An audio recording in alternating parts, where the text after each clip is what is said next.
ಆಗಿ 31ನೇ ತಾರೀಕು ನಾವು ಆರತಿ ಮುಗಿಸಿ ಸಾಯಂಕಾಲ ಮನೋರಂಜನೆ ಈ ಎಲ್ಲ ಮಕ್ಕಳಿಗೂ ಮತ್ತು ಜನ ಅದೊಂದು ಮನೋರಂಜನಾ ಕಾರ್ಯಕ್ರಮದಲ್ಲಿ ಭಾಗವಹಿಸಲಿ ಅಂತಂದು ಹೇಳ್ಬಿಟ್ಟು 30ನೇ ತಾರೀಕು ಸಂಜೆ 7 ಗಂಟೆಗೆ ಸರಿಯಾಗಿ ಆರ್ಕೆಸ್ಟ್ರಾ ಇಟ್ಕೊಂಡಿದ್ದೀವಿ. 31ನೇ ತಾರೀಕು ಬೆಳಗಿನಿಂದ ಸಂಜೆವರೆಗೂ ಬಿಡುವಿಲ್ದಿರ್ತಕ್ಕಂಥ ಕಾರ್ಯಕ್ರಮ ಆರತಿಗಳೊಂದಿಗೆ ಯಾದಲಡ್ಕನವ್ರ ಆರತಿ ಮೊದಲುಗೊಂಡು ಒಂದು ವರ್ಷಕ್ಕೆ 10 ಊರಿದ್ದಂಥವು ಇವತ್ತು 35 ಹಳ್ಳಿಗಾಗಿದ್ದಾವೆ. ಈ ವರ್ಷ 50 ಆದರೂ ಆಗ್ಬೋದು. ಎಲ್ಲರೂ ತಮ್ಮ ಊರುಗಳಿಂದ 40-50 ಕಿಲೋಮೀಟ್ರ್ ದೂರದಿಂದ ಆರತಿ ತೇರಿಗೆ ಹಾರವನ್ನು ತಗೊಂಡು ಬಂದು ಬೆಳಕೊಂಡು ಖುಷಿಯಾಗಿ ಅವರು ರಥೋತ್ಸವದಲ್ಲಿ ಭಾಗವಹಿಸ್ತಾರೆ. ಅವತ್ತು ಭಾಳ ಗಣ್ಯರೆಲ್ಲರೂ ಸ್ವಾಮಿಯ ರಥೋತ್ಸವ ಕಾರ್ಯಕ್ರಮಕ್ಕೆ ಭಾಗವಹಿಸ್ತಾರೆ.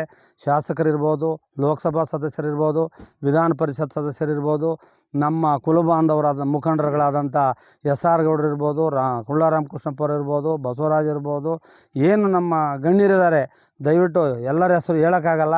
ನಮ್ಮ ಗಣ್ಯಮಾನ್ಯವರೇನಿದ್ದಾರೆ ಅವರು ಭಕ್ತಾದಿಗಳೇನಿದ್ದಾರೆ ಎಲ್ಲರೂ ಸಹ 31ನೇ ತಾರೀಕು ಭಾಗವಹಿಸಿ ವಿಜೃಂಭಣೆಯಿಂದ ಸ್ವಾಮಿ ಕಾರ್ಯಕ್ರಮ ನೆರವೇರಕ್ಕೆ ಅವರೆಲ್ಲರೂ ಕೈ ಜೋಡಿಸ್ತಾರೆ. ಜೊತೆಗೆ ಅವರೆಲ್ಲರಿಗೂ ಸಹ ಭಗವಂತ ಸಕಲ ಭಕ್ತಾದಿಗಳಿಗೆ ಹೆಚ್ಚಿನ ಆಯುರಾರೋಗ್ಯ, ಐಶ್ವರ್ಯ, ಸುಖ ಸಂಪತ್ತನ್ನು ಕೊಟ್ಟು ಕಾಪಾಡಲಿ ಅಂತಂದೇಳಿ ಭಗವಂತನಲ್ಲಿ ಕೇಳ್ಕೊಳ್ತಾ, ಮುಖ್ಯವಾಗಿ ಭಕ್ತಾದಿಗಳಲ್ಲೊಂದು ಮನವಿ, ನಾವು ನಿಮ್ಮೆಲ್ಲರ ಸಹಕಾರದೊಂದಿಗೆ ಒಂದು ದೇವಸ್ಥಾನ ಕಟ್ಟಲಿಕ್ಕೆ ಅಂತ ಪ್ರಾರಂಭ ಮಾಡಿದ್ದೀವಿ.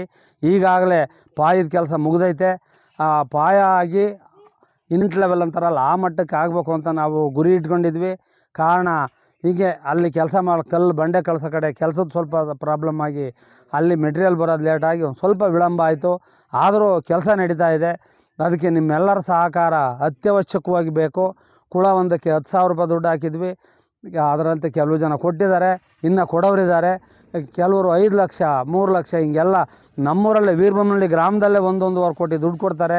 ಹಾಗೆ ಬೇರೆ ಊರಿನವರು ಸಹ ಒಬ್ಬ ಬಡವ ನಾನು 25,000 ದುಡ್ಡು ಕೊಡ್ತೀನಿ ಅಂತಂದು ಹೇಳ್ಕೊಟ್ಟಿದ್ದಾನೆ. ನಾವೆಲ್ಲರೂ ಒಂದು ಒಕ್ಕೂರಿನಿಂದ ಒಂದು ಮೀಟಿಂಗ್ ಮಾಡಿ ಮೊನ್ನೆ ತೀರ್ಮಾನ ತಗೊಂಡಿದ್ವಿ. ಈ ಸಾರಿನೇ ಹಾಕಿಸಿದ್ವಿ.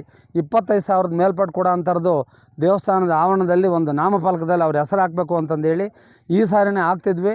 ಈ ಜಾತ್ರೆಯಲ್ಲಿ ಸ್ವಲ್ಪ ಎಲ್ಲರ ಗಮನಕ್ಕೂ ಹಾಕಿ ಮುಂದಕ್ಕೆ ಹಾಕ್ಸೋಣ ಅಂತಂದೇಳಿ ಸ್ವಲ್ಪ ಅದನ್ನು ಪೆಂಡಿಂಗ್ ಮಾಡಿದ್ದೀವಿ. 25,000 ಮೇಲ್ಪಟ್ಟು ಹಣ ಕೊಟ್ಟಂಥವ್ರದ್ದೆಲ್ಲರದು ಬೋರ್ಡಲ್ಲಿ ಅವ್ರ ಹೆಸರನ್ನು ಹಾಕಿಸ್ತೀವಿ. ನಿಮ್ಮ ಸಹಕಾರದಿಂದ ಒಳ್ಳೆ ದೇವಸ್ಥಾನ ಆಗಬೇಕು. ಏನು ನಿಮ್ಮ ಕುಳುವರಿ ಮೇಲೆ ಹಾಕಿದ್ದೀವಿ ಮತ್ತು ಹೆಚ್ಚಿಗೆ ಕೊಡ್ತಕ್ಕಂಥವ್ರು ಈ ಜಾತ್ರೆಗೆ ಬರಬೇಕಾದ್ರೆ ಈಗ ಹಣದ ಸ್ವಲ್ಪ ಅಭಾವನೂ ಇದೆ. ಜಾತ್ರೆಗೆ ಬರಬೇಕಾದ್ರೆ ಹಂಗೆ ದೇವಸ್ಥಾನದ ಕಟ್ಟಬೇಕಾಗಿರ್ತಕ್ಕಂಥ ಹಣವನ್ನು ತಗೊಂಡು ಬನ್ನಿ. ಹಾಗೆ ನೀವು ಸಹ ಆ ಸ್ವಾಮಿಯ ಕಟ್ಟಡದಲ್ಲಿ ಕೈ ಜೋಡಿಸಿ. ನಾವೊಂದು ಮನೆ ಕಟ್ಕೊಳ್ಳೋಕೆ 30-40 ಲಕ್ಷ ಕೋಟಿ ಖರ್ಚು ಮಾಡ್ತೀವಿ.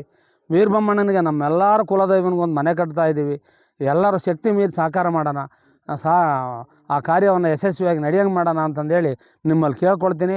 31ನೇ ತಾರೀಕು ದಯವಿಟ್ಟು ತಮಿಳ್ನಾಡಲ್ಲಿರ್ತಕ್ಕಂಥ ಭಕ್ತಾದಿಗಳು, ಬೆಂಗಳೂರಲ್ಲಿರೋರು, ಶಿವಮೊಗ್ಗ ಎಲ್ಲ ನಾನಾ ಕಡೆ ಬೇರೆ ಕಡೆ ಇದ್ದೀರಾ, ನಾವು ಆದಷ್ಟು ಎಲ್ಲರಿಗೂ ಗ್ರೂಪಲ್ಲಿ ಮಾಹಿತಿ ತಿಳಿಸಿದ್ದೇವೆ.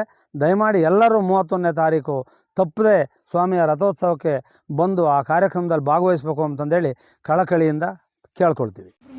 ಶ್ರೀ ದಿಬ್ಬದ ವೀರಬ್ರಹ್ಮಣ್ಯ ಸ್ವಾಮಿಯ ಜಾತ್ರಾ ಮಹೋತ್ಸವ ಮತ್ತು ಶ್ರೀರಾಮನವಮಿ ಪ್ರತಿ ವರ್ಷದಂತೆ ಈ ವರ್ಷವೂ ಸಹ ಶ್ರೀರಾಮನವಮಿ ದಿವಸ ಅಂದರೆ 27/3/2026 ಈ ದಿನ ಬೆಳಿಗ್ಗೆ ಶ್ರೀ ಡಾಕ್ಟರ್ ನಂಜಾವಧೂತ ಮಹಾಸ್ವಾಮೀಜಿಯವರ ಕೃಪಾಶೀರ್ವಾದ ಮತ್ತು ಸಾನ್ನಿಧ್ಯದಲ್ಲಿ ಈ ದಿನ ಬೆಳಿಗ್ಗೆ ನಮ್ಮ 7 ಜನ ಬಂಡಿಕಾರರು, ನಮ್ಮ ಕುಲುಗುರುಗಳಾದಂಥ ದೊಡ್ಡಮಾಣಿಗೆರೆ ಮತ್ತು ತೊಡಕೂರು ನಮ್ಮ ಕಟ್ಟೆಮನೆಗೆ ಸೇರಿದಂಥ ಕುಲುಗುರುಗಳ ಸಾರಥ್ಯದಲ್ಲಿ ಇವತ್ತು ಬೆಳಿಗ್ಗೆ ಗಂಗಾ ಪೂಜೆಯೊಂದಿಗೆ ಮೊದಲುಗೊಂಡು ಈಗ ಈ ದಿನ ಸಾಯಂಕಾಲ ಶ್ರೀ ವೀರಬ್ರಹ್ಮಣ್ಯ ಸ್ವಾಮಿಯನ್ನು ಈ ದೇವಸ್ಥಾನದಿಂದ ಗಂಗಾ ಪೂಜೆ ಮುಕ್ತಾಯ ಮಾಡಿಕೊಂಡು ದಿನ್ನೆ ದೇವಸ್ಥಾನದ ಹತ್ರ ಹೋಗಿ ಅಲ್ಲಿಂದ ಸಾಯಂಕಾಲ ಊರಿನ ದೇವಸ್ಥಾನದ ಹತ್ರ ಮೆರವಣಿಗೆ ಮುಖಾಂತರ ಕರೆದುಕೊಂಡು ಹೋಗಿ ಸಾಯಂಕಾಲ ಹಳೆ ಪೂಜಾರರಿಂದ ದೇವಸ್ಥಾನದ ಮೇಲೆ ಕಳಶ ಸ್ಥಾಪನೆ ಮತ್ತು ಬಂಡಿಕಾರರಿಂದ ರಥೋತ್ಸವದ ಮೇಲೆ ಕಳಶ ಸ್ಥಾಪನೆ ಮಾಡಲಾಗುತ್ತೆ.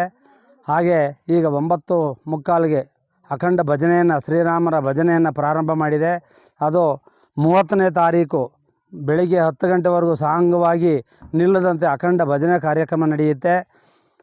ಇನ್ನು ಇವತ್ತಿನಿಂದ ನಾಳೆವರೆಗೂ, ನಾಳೆ ಏನು ಅಂಥ ಕಾರ್ಯಕ್ರಮ ಇರಲ್ಲ, ಬರೀ ಭಜನಾ ಕಾರ್ಯಕ್ರಮ ನಡೀತಾ ಇರುತ್ತೆ. 29ನೇ ತಾರೀಕು ಸಾಯಂಕಾಲ ಸಂಜೆ ಧೂಪ ಸೇವೆ ಇರ್ತದೆ. 30ನೇ ತಾರೀಕು ಮಂಗಳಾರತಿಯನ್ನು ಮಾಡಿ ಭಜನೆಯನ್ನು ಮುಕ್ತಾಯ ಮಾಡಿ ಮಂಗಳಾರತಿ ಮಾಡ್ತೇವೆ. ಆ ದಿನ ನಮ್ಮೂರಿನ ಗೌಡ್ನರು, ನಮ್ಮ ಅಣ್ಣ ತಮ್ಮದಿರಾದಂಥ ಅವ್ರದ್ದು ಅನ್ನ ಸಂತರ್ಪಣೆ ಕಾರ್ಯಕ್ರಮ ಇಟ್ಕೊಂಡವ್ರೆ. ಪ್ರತಿ ಸಾರಿ ಹರ್ಷವೇ ಇರುತ್ತೆ. ಈ ಸಾರಿ ನಾವೇ ಮಾಡ್ತೀವಿ ಅಂತಂದೇಳಿ ಅವ್ರು ಮಾಡಿದ್ದಾರೆ. ಆ ದಿನ 7 ಗಂಟೆಗೆ ಸರಿಯಾಗಿ ನಮ್ಮ ಯುವಕ ಮಿತ್ರರಿಂದ, ವೀರಭದ್ರಮಳ್ಳಿ ಗ್ರಾಮದ ಯುವಕ ಮಿತ್ರರಿಂದ ರಸಸಂಜೆ ಅಂದರೆ ಆರ್ಕೆಸ್ಟ್ರಾ, ತುಮಕೂರು ಹೆಸರಾಂತ ಇವರಿಂದ ಆರ್ಕೆಸ್ಟ್ರಾ ಕಾರ್ಯಕ್ರಮ ಇರುತ್ತೆ. ಹಾಗೆ 31ನೇ ತಾರೀಕು ಬೆಳಿಗ್ಗೆ ಯಾದಲಡ್ಕು ಗ್ರಾಮಸ್ಥರಿಂದ ಮೊದಲನೇ ಆರತಿ, ಆ ನಂತರ ವೀರಭದ್ರಮಳ್ಳಿ ಗ್ರಾಮದವರು ಮತ್ತು ಭಕ್ತಾದಿಗಳು ಸುಮಾರು ಒಂದು 30-35 ಹಳ್ಳಿಯಿಂದ ಆರತಿ ಮತ್ತು ಹಾರಗಳನ್ನು ತಗೊಂಡು ಬರ್ತಾರೆ. ಅದೆಲ್ಲ ವಿಜೃಂಭಣೆಯಿಂದ ಆರತಿ, ರಾತ್ರಿಗೆ ರಥೋತ್ಸವ. ಈ ಎಲ್ಲ ಕಾರ್ಯಕ್ರಮ ಶ್ರೀ ಶ್ರೀ ಶ್ರೀ ಡಾಕ್ಟರ್ ನಂಜಾವಧೂತ ಸ್ವಾಮೀಜಿಯವರ ದಿವ್ಯ ಸಾನ್ನಿಧ್ಯದಲ್ಲಿ ವಿಜೃಂಭಣೆಯಿಂದ ಪ್ರತಿ ವರ್ಷ ನಡ್ಕೊಂಡು ಹೋಗ್ತಾ ಇದೆ. ಈ ಸಾರಿನೂ ಸಹ ಅದೇ ರೀತಿ ನಡ್ಕೊಂಡು ಹೋಗಲಿಕ್ಕೆ ಭಗವಂತನ ಪ್ರೇರಣೆಯಾಗಿ ಕಾರ್ಯಕ್ರಮವನ್ನು ನಾವು ಪ್ರಾರಂಭ ಮಾಡಿದ್ದೇವೆ. ಎಲ್ಲ ಸಕಲ ಭಕ್ತಾದಿಗಳು ಈ ಕಾರ್ಯಕ್ರಮದಲ್ಲಿ ಇವತ್ತಿನಿಂದ ಬಂದು ಈ ಕಾರ್ಯಕ್ರಮವನ್ನು ಯಶಸ್ವಿಯಾಗಿ ನಡೆಸಿಕೊಟ್ಕೊಂಡು ತಾವು ಸಹ ಸ್ವಾಮಿಯ ಆಶೀರ್ವಾದಕ್ಕೆ ಪಾತ್ರರಾಗಬೇಕು ಅಂತಂದೇಳಿ ತಮ್ಮೆಲ್ಲರಲ್ಲಿ ಕಳಕಳಿಯಿಂದ ಕೇಳ್ಕೊಳ್ತಾ, ಪ್ರತಿ ದಿವಸ ಇಲ್ಲಿ ಬಂದಂಥ ಭಕ್ತಾದಿಗಳಿಗೆ ಅನ್ನ ಸಂತರ್ಪಣೆ ಮತ್ತು ಇರಲಿಕ್ಕೆ ವಸತಿ ಯಾವುದೇ ತೊಂದರೆ ಇಲ್ಲದೇ ಇರೋಂತೆ ನಿಮಗೆ ವ್ಯವಸ್ಥೆ ಇರುತ್ತೆ.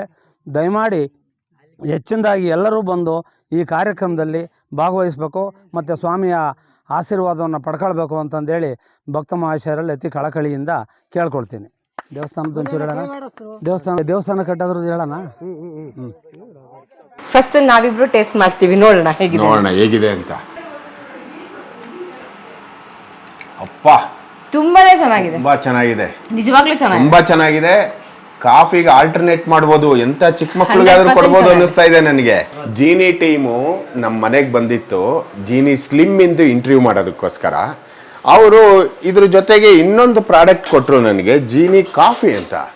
ಅದೇಗೆ ಕಾಫಿ ಅಂತ ನಮಗೂ ಒಂಥರ ಆಶ್ಚರ್ಯ ಆಯಿತು. ಇಲ್ಲ, ಒಂದ್ಸತಿ ಟೇಸ್ಟ್ ಮಾಡ್ಬಿಟ್ಟು ನೋಡಿ ಅಂತ ಹೇಳಿದ್ದಾರೆ. ಇದು ತರಕಾರಿಯಿಂದ ಮಾಡಿರೋದು ಅಂತ ಕಾಫಿ ಅಂತ ಹೇಳ್ತಿದ್ದಾರೆ. ನೋಡೋಣ ಹೇಗಿದೆ ಅಂತ. 60 ml ಇದು 4 ಕಪ್ ಕಾಫಿ ಆಗತ್ತೆ ಅಂತ ಹೇಳ್ತಿದ್ದಾರೆ. ಟ್ರೈ ಮಾಡ್ತಿದ್ದೀನಿ, ನೋಡೋಣ. ಚೆನ್ನಾಗಿದೆ. ಬೂಸ್ಟ್ ಸ್ಮೆಲ್ ಅಲ್ವಾ? ಓ, ಕಾಫಿ ಕಲರೇ ಬಂತು, but Boost taste, Boost smell ಇದೆ. ಅಪ್ಪ ತುಂಬಾನೇ ಚೆನ್ನಾಗಿದೆ, ತುಂಬಾ ಚೆನ್ನಾಗಿದೆ, ನಿಜವಾಗ್ಲೂ ಚೆನ್ನಾಗಿದೆ, ತುಂಬಾ ಚೆನ್ನಾಗಿದೆ, 100% ಚೆನ್ನಾಗಿದೆ, ಚೆನ್ನಾಗಿದೆ, ತುಂಬಾನೇ ಚೆನ್ನಾಗಿದೆ. ಕಾಫಿದು ಫ್ಲೇವರ್ ಸಿಗ್ತಾ ಇದೆ ನನಗೆ. ಇದೆ, ಚೆನ್ನಾಗಿದೆ. ಅದೇ ಕಾಫಿ ಬೀಜ ಇಲ್ಲದೆ ಕಾಫಿ ಫ್ಲೇವರ್ ಹೇಗೆ ಸಿಗ್ತಿದೆ ಅಂತಾನೆ ಗೊತ್ತಾಗ್ತಿಲ್ಲ. ನಿಜವಾಗ್ಲೂ ಚೆನ್ನಾಗಿದೆ coffee. It's really good. Smell coffee ಇದೆ, ಬರುತ್ತೆ, ಬೂಸ್ಟ್ ಬರುತ್ತೆ. ಇದು ತಗೊಳ್ಳಿ. ಕಾಫಿನ ಇದು ಸಕ್ಕತ್ತಾಗಿದೆ ಸರ್. ಇಲ್ಲ, ವೆರಿ ನೈಸ್. ಕೆಫೆನ್ ಇಲ್ಲ ಅಂತ ಹೇಳಿದ್ರಿ, ಅದೇ ಖುಷಿ ಆಗುತ್ತೆ ನನಗೆ. ನಮ್ಮಂಥವ್ರೆಲ್ಲ ಕಾಫಿ ಪ್ರಿಯರಿಗೆ ಕೆಫೆನ್ ಕುಡಿದ್ರೆ ಜಾಸ್ತಿ ಆಗಲ್ಲ, ಡಯಟ್ ಅಲ್ಲಿ ಇದ್ದವ್ರಿಗಂತೂ ಆಗದೇ ಇಲ್ಲ. Very nice. ಅವರು ಇದು ಕೊಟ್ಟರು, 60 ml ಇದರಲ್ಲಿ 4 ಕಪ್ ಕಾಫಿ ಆಗತ್ತೆ ಅಂತ. ಜೀನ್ ಇದೆ, ಅದನ್ನೇ ಹಾಕಿ ಫಸ್ಟ್ ಟೈಮ್ ಮಾಡಿದ್ದು, ತುಂಬಾ ಚೆನ್ನಾಗಿದೆ. ಫಸ್ಟ್ ಟೈಮು ಜೀನಿ ಪ್ರಾಡಕ್ಟ್ ಅನ್ನ ನನಗೆ ಮಾಡಿಕೊಟ್ಟು ಕುಡಿಸ್ತಾ ಇದ್ದಾರೆ, ಇಲ್ಲಿ ಮಾಡಿಕೊಟ್ಟಿಲ್ಲ. ಫಸ್ಟ್ ಟೈಮ್ ಮಾಡಿಕೊಟ್ಟು ನನ್ನ ರಿವ್ಯೂ ಕೇಳ್ತಾ ಇದ್ದಾರೆ. Very nice. ತರಕಾರಿ ಹಾಕಿರೋದು ಇದು coffee, natural coffee. Very nice, very nice. Must try.